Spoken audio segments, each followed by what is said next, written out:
ناظرین، تاریخ میں ایسے بہادر کم ہی گزرے ہیں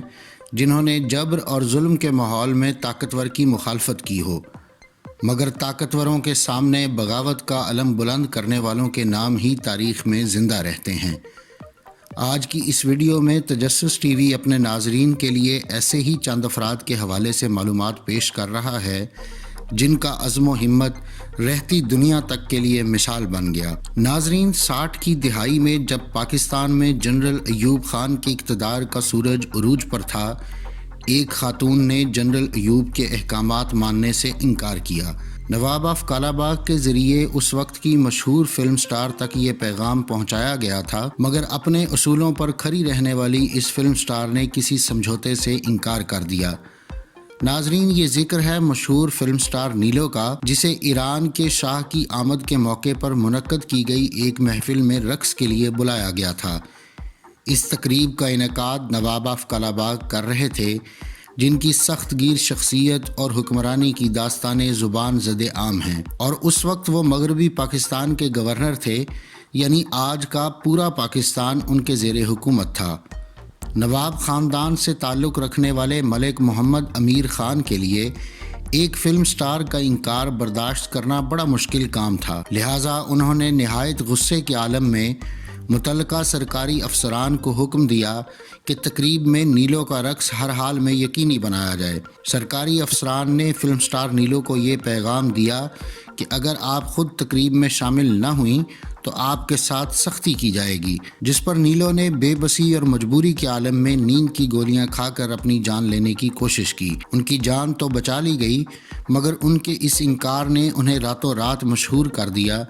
اور ہر شخص نے ڈکٹیٹر جنرل ایوب اور ان کے دستے راست سمجھے جانے والے نواب آف کالاباغ کے خلاف مزاحمت پر انہیں خراج تحسین پیش کیا۔ یہاں تک کہ مشہور شاعر حبیب جالب نے اس واقعے کے حوالے سے نظم لکھی، جس کے بول تھے: تو کہ ناواقف آداب غلامی ہے ابھی، رقص زنجیر پہن کر بھی کیا جاتا ہے۔ اس نظم کو فلم زرقا میں بطور گانے کے بھی شامل کیا گیا تھا،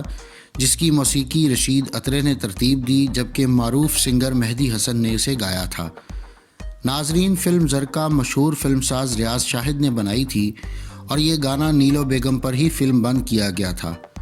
ریاض شاہد نے نیلو بیگم سے شادی کر لی تھی، اور آج کے معروف فلم سٹار شان انہی کے بیٹے ہیں۔ ناظرین، اب ذکر ہے پابلو بحران یا پابلو انسیڈنٹ کا۔ ناظرین، یہ وہ واقعہ تھا جب اپنے ظلم اور بربریت کے لیے مشہور حکمران نے ایک امریکی جہاز کے عملے کو یرغمال بنا لیا، اور مختلف جیلوں میں ان پر ظلم و ستم کے پہاڑ توڑے گئے، مگر ان افراد کے عزم و حوصلے کو نہ توڑ سکے۔ دنیا اس بحران کے دوران ایک نیوکلیئر جنگ کے شدید خطرے سے دوچار رہی، اور ڈر تھا کہ فریقین میں سے کسی کا بھی ضبط جواب دے گیا تو اس کے اثرات پوری دنیا کے لیے بھیانک ہوں گے۔ ناظرین، پابلو جاسوسی مقاصد کے لیے استعمال ہونے والا ایک امریکی جہاز تھا،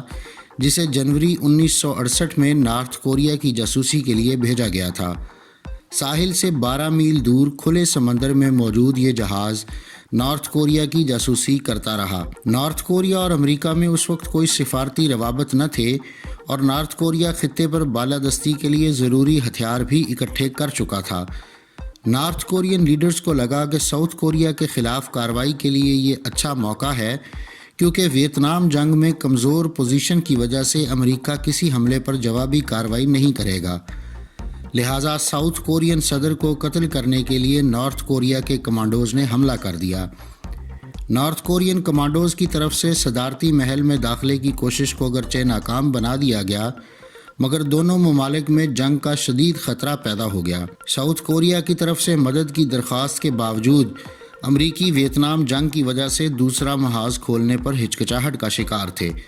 امریکی جہاز پابلو کو اگلے ہی دن نارتھ کوریا کے بحری جہازوں نے گھیر لیا، اور انہیں ہتھیار ڈالنے کا کہا گیا۔ ان پر الزام یہ لگایا گیا کہ وہ نارتھ کوریا کی سمندری حدود میں تھے، جبکہ امریکی جہاز اس وقت بھی ساحل سے 15 میل کے فاصلے پر تھا۔ تاہم ان حقائق کے باوجود پابلو پر موجود عملہ جانتا تھا کہ وہ مزاحمت کرنے کی پوزیشن میں نہیں ہے، اور اس وقت انہیں کوئی اور بیرونی مدد بھی نہیں ملے گی، لہٰذا جہاز کے کپتان نے اپنی اور عملے کی جانیں بچانے کے لیے ہتھیار ڈالنے کا فیصلہ کیا۔ 82 رکنی عملے کو قیدی بنا لیا گیا، اور عوام میں جنگی جذبہ ابھارنے کے لیے ان کی نمائش بطور جنگی قیدی کی گئی۔ امریکہ نے اس واقعے کو اپنی بےعزتی قرار دیا اور اس وقت کے امریکی صدر لنڈن بی جانسن نے قیدیوں کو فوری رہائی نہ دینے کی صورت میں نارتھ کوریا کو نیوکلیئر جنگ کی دھمکی دے ڈالی اور ہزاروں فوجیوں کو بحری بیڑے کے ساتھ نارتھ کوریا کی طرف روانہ کر دیا گیا۔ ناظرین، دن بدن حالات خرابی کی طرف جا رہے تھے اور ساتھ ہی ساتھ ان 82 قیدیوں کی صحت بھی، جن پر شدید تشدد کیا جا رہا تھا۔ نارتھ کورین حکمرانوں کو دکھانے کے لیے ان پر تشدد کی ویڈیوز بنائی جاتی تھیں۔ آخر شدید تشدد سے گھبرا کر جہاز کے کیپٹن نے نارتھ کورین حکام کی ہدایات کے مطابق بیان دینے پر رضامندی ظاہر کر دی، مگر جہاز کے عملے نے کیمرے کے سامنے مڈل فنگر دکھا دی، جو کہ مغرب سمیت قریب پوری دنیا میں شدید توہین آمیز اور گالی کے مترادف سمجھا جاتا ہے۔ مگر امریکن فوجیوں نے کورینز کو بتایا کہ یہ اچھی قسمت کی خواہشات دینے کے لیے کیا جاتا ہے اور اس کا مطلب دوسرے کو گڈ لک کہنا ہے۔ حیران کن طور پر نارتھ کورین حکام بھی اس کو نہ سمجھ پائے اور وہ اپنے ملک میں ان ویڈیوز کو پروپیگنڈا کے لیے استعمال کرتے رہے۔ یہاں تک کہ ایک امریکن صحافی نے یہ تصاویر دیکھیں تو اس نے اس حوالے سے اپنے میگزین میں عملے کی بہادری کی تعریف کی۔ جب نارتھ کورین حکام کو حقیقت کا پتہ چلا تو انہوں نے جہاز کے عملے پر مزید تشدد کیا، مگر ان کی اس بہادری کی وجہ سے پورے امریکہ میں ان کی رہائی اور بحفاظت گھر واپسی کا مطالبہ زور پکڑ گیا۔ امریکی حکومت نے اسی دباؤ کے تحت نارتھ کوریا سے باقاعدہ معافی مانگی اور آئندہ ان کی جاسوسی نہ کرنے کا وعدہ بھی کیا، تو نارتھ کوریا نے ان قیدیوں کو رہا کیا۔ ناظرین، تیسری صدی قبل مسیح میں مقدونیہ پر بادشاہ فلپ کی حکمرانی تھی، جس نے ایک ایسی زبردست فوج تیار کی جس کے سامنے کسی بھی لشکر کو ٹھہرنا مشکل ہوتا تھا۔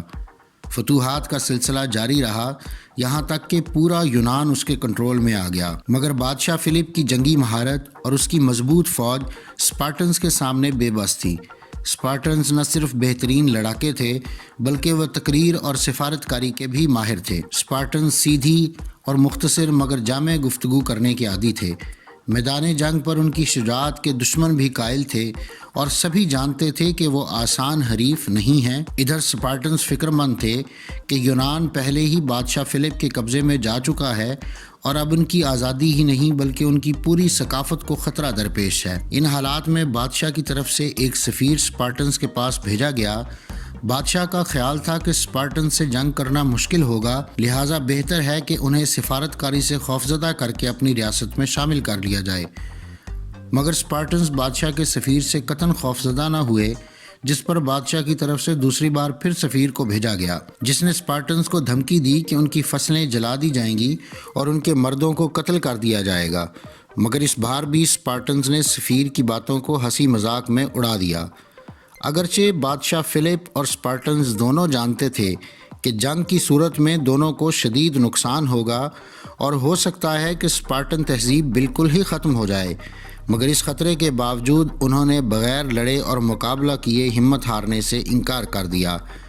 بادشاہ فلپ اور اس کے بعد اس کا بیٹا الیگزینڈر، جسے آج ہم سکندر اعظم کے نام سے بھی جانتے ہیں، دونوں بہادری کے اس جذبے کو خوب سمجھتے تھے، لہٰذا اس وجہ سے یا شاید زیادہ امیر ریاست ہونے کی وجہ سے انہوں نے اپنی توجہ پرشیا کی طرف رکھی اور اسپارٹنز کو ان کے حال پر چھوڑ دیا۔ ناظرین، اگلے نمبر پر ذکر ہے اس شخص کا جو جرمن جنگی مشین کی دہشت کے خلاف جدوجہد کا استعارہ بن کر سامنے آیا۔ یہ وہ دور تھا جب باغی سوچ پر بھی پہرا تھا اور پسے ہوئے عوام حکومتی جبر اور ظلم کے خیال سے ہی کانپتے تھے۔ فیورر کے نام سے پکارے جانے والے ہٹلر کے کسی حکم سے بال برابر ہٹنے والے شخص کی کم سے کم سزا موت تھی۔ ایسے دور میں جس شخص نے علم بغاوت بلند کیا، آج ہم اس شخص کو اگسٹ لینڈ میسس کے نام سے جانتے ہیں۔ اس شخص نے 1936 میں ہٹلر کی آمد پر نازی پارٹی کا مخصوص سلوٹ کرنے سے انکار کیا، جبکہ تصویر میں دیکھا جا سکتا ہے کہ کیسے دیگر تمام افراد سلوٹ کر رہے ہیں۔ دوسری جنگ عظیم کا سب سے ہیبت ناک کردار ہٹلر، جس کی شروع کی گئی جنگ میں 60 ملین سے زائد افراد کی جانیں چلی گئی اور دنیا بھر کی آبادی متاثر ہوئی، کے خلاف اس طرح کی بغاوت کرنا ایک ایسا کام تھا جس کی قیمت بعد ازاں میسر کو اپنے خون سے چکانا پڑی۔ ناظرین، اس دور میں جرمنی پہلی جنگ عظیم کے زخم چاٹ رہا تھا اور ملک پر شدید معاشی دباؤ تھا۔ لوگ شدید مشکلات کا شکار تھے۔ ایسے میں ہٹلر نے لوگوں کو ان کے تمام مسائل حل کرنے کی امید دلائی اور ملک کے نوجوانوں سمیت ایک بڑی آبادی نازی پارٹی میں ہٹلر کے ساتھ شامل ہو گئی۔ انہی میں میسر بھی شامل تھا، جسے امید تھی کہ اس پارٹی کے پلیٹ فارم پر جدوجہد سے اس کو باقاعدہ روزگار اور دیگر مراعات ملیں گی، اور ایسا ہوا بھی جب اسے بحری جہاز تیار کرنے والے شپ یارڈ میں نوکری مل گئی۔ وہ اس ٹیم کا حصہ تھا جس نے شب و روز محنت کے بعد جرمنی کے لیے جنگ کے بعد پہلا جہاز تیار کیا۔ اس جہاز کا نام نازی پارٹی کے ایک لیڈر کے نام پر رکھا گیا تھا، اس مرحوم لیڈر کی خدمات کا اعتراف کرتے ہوئے جس نے ملک کے لیے جان کی قربانی سے بھی دریغ نہیں کیا تھا۔ لہٰذا اس موقع پر نازی پارٹی کے لیڈرز کی موجودگی لازمی تھی، مگر ایک قدم آگے جاتے ہوئے اس موقع پر خود ہٹلر تقریب میں آئے۔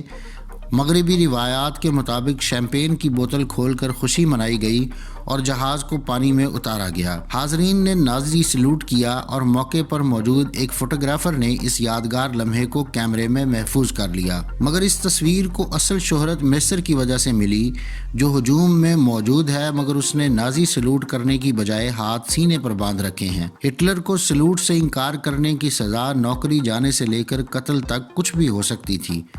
نازی پارٹی سلوٹ کو انتہائی اہم مانتی تھی اور سلوٹ نہ کرنا کھلی بغاوت تھی۔ مینسر خود بھی ان تمام خطرات سے اچھی طرح واقف تھا اور جانتا تھا کہ اس کا مطلب کیا ہے، مگر اس نے ایسا کرنے کا فیصلہ کیوں کیا، اس کی وجہ اس کی ذاتی زندگی تھی۔ مینسر ایک یہودی خاتون سے محبت کرتا تھا اور دونوں جلد ہی شادی کرنے والے تھے، جبکہ اس دور میں جرمن شہریوں کو کسی یہودی سے تعلقات رکھنے کی اجازت نہ تھی۔ دونوں نے شادی کے لیے باقاعدہ درخواست دی، جسے مسترد کر دیا گیا اور میسر کی نازی پارٹی رکنیت بھی ختم کر دی گئی، مگر اس کے باوجود اس نے اپنا ارادہ نہ بدلا اور اپنی یہودی محبوبہ سے شادی کر لی۔ ہٹلر کو سلوٹ نہ کرنا بنیادی طور پر اس سارے واقعے پر اس کا احتجاج تھا۔ تاہم حیران کن طور پر اس کھلی بغاوت کے باوجود بھی نازی حکام کی توجہ اس طرف نہیں گئی اور انہوں نے مینسر کے خلاف کسی قسم کی کوئی کارروائی نہیں کی۔ 1937 میں مینسر نے اپنی بیوی کے ساتھ ڈنمارک فرار ہونے کی کوشش کی، جس پر اسے گرفتار کر لیا گیا۔ اس کے خلاف تحقیقات ہوئیں، مگر ناکافی شواہد کی بنا پر اسے رہا کر دیا گیا، مگر ساتھ ہی وارننگ دی گئی کہ وہ اپنی بیوی کو چھوڑ دے،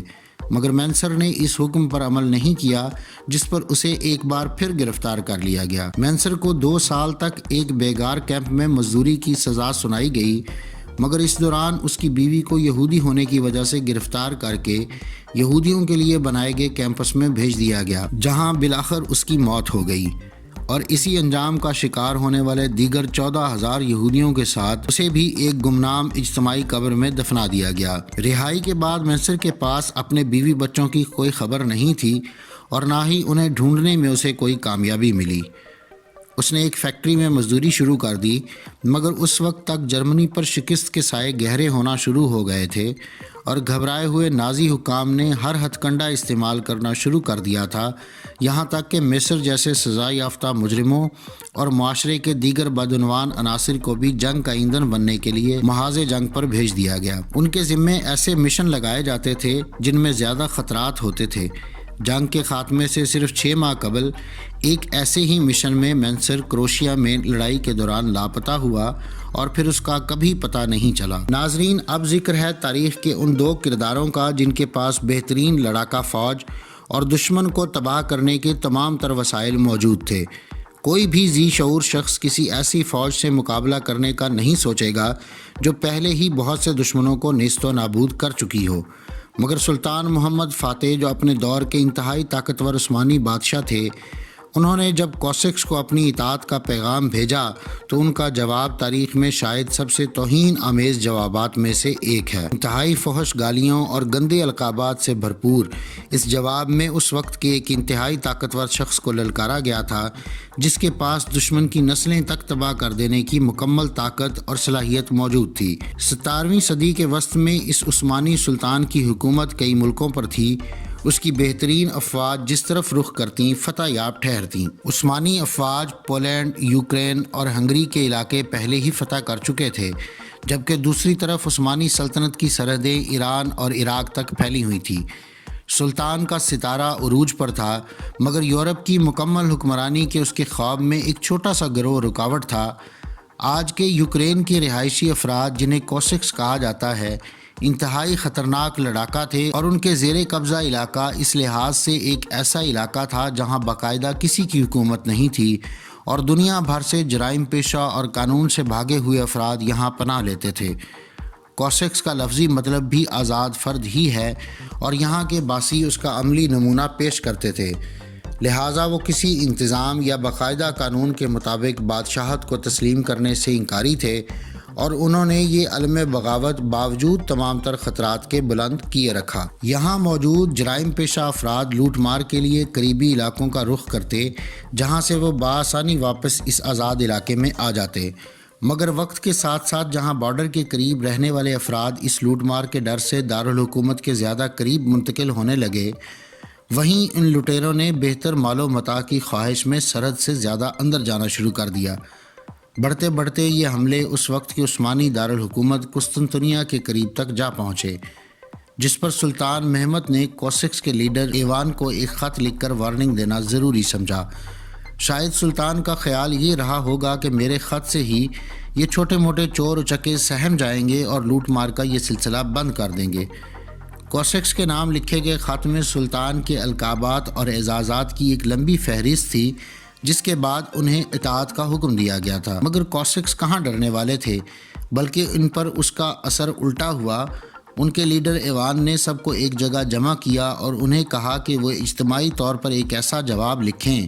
جس میں سلطان کے لیے توہین آمیز کلمات اور اس کے القابات کا مذاق اڑایا جائے۔ اگرچہ وہ سب یہ جانتے تھے کہ ان کا لکھا گیا جواب دنیا کا طاقتور ترین سلطان خود پڑھے گا، اور کسی جنگ کی صورت میں کوسکس کو اپنی تباہی کا بھی مکمل اندازہ تھا، مگر اس کے باوجود سلطان کی طرف سے بھیجے گئے خط میں موجود القابات کے وزن پر ان کی پیروڈی کی گئی اور توہین آمیز کلمات لکھے گئے۔ روس کے میوزیم میں آج بھی ایک پینٹنگ موجود ہے جس میں ان لمحات کی تصویر کشی کی گئی ہے جب کوسکس اکٹھے بیٹھ کر سلطان کے خط کا جواب تحریر کر رہے ہیں۔ تاہم یہ بات بھی انتہائی دلچسپ ہے کہ تاریخ دانوں کی ایک بڑی تعداد کے مطابق شاید یہ کوسکس کی طرف سے ایک پروپیگنڈا تھا، اور ایسا کوئی خط کبھی لکھا ہی نہیں گیا، اور اگر لکھا گیا تھا تو سلطان کو بھیجا نہیں گیا، کیونکہ اس خط کا کوئی دستاویزی ثبوت موجود نہیں ہے۔ جبکہ مورخین کے دوسرے گروہ کے خیال ہے کہ خط ملنے کے بعد سلطان مہمت کوسکس کے خلاف کارروائی کرنا چاہتا تھا، مگر اس کی مہلت اسے نہیں ملی، کیونکہ 1687 میں اس کے بھائی نے اس کا تختہ الٹ کر اقتدار پر قبضہ کر لیا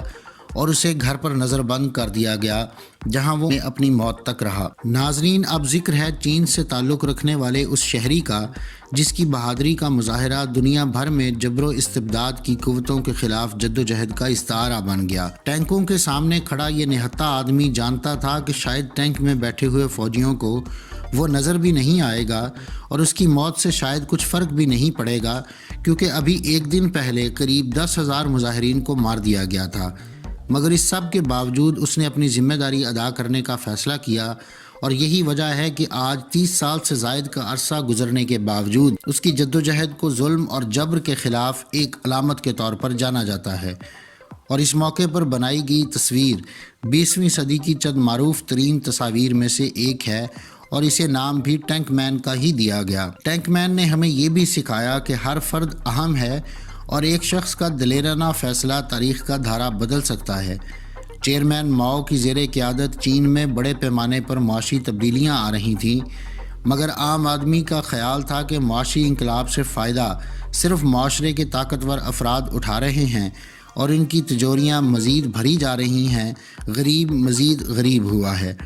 شہریوں میں حکومت مخالف جذبات شدید ہو گئے، اور طلبہ سمیت تمام طبقہ ہائے زندگی کے افراد احتجاج کرنے سڑکوں پر نکل آئے۔ پورے ملک میں جاری مظاہرین ملک کے معروف تیانمن سکوائر پر جمع ہونے لگے، اور قریب 1 ملین افراد کے مجمع نے ملک میں بڑے پیمانے پر اصلاحات کا مطالبہ کر دیا۔ مظاہرین کا کہنا تھا کہ حکومت کا نظام مزید شفاف بنایا جائے، بدعنوانی کا خاتمہ کیا جائے، اور میڈیا کے ساتھ ساتھ عام افراد کو آزادی اظہار رائے کا حق دیا جائے۔ 6 ہفتوں تک یہ احتجاج جاری رہا، مگر حکومت کے لیے اس سے زیادہ پریشانی یہ تھی کہ روسی لیڈر گورباچوف کا دورہ سر پر تھا، اور انٹرنیشنل میڈیا کی موجودگی میں یہ مظاہرین حکومت کے لیے مزید شرمندگی کا باعث بنتے،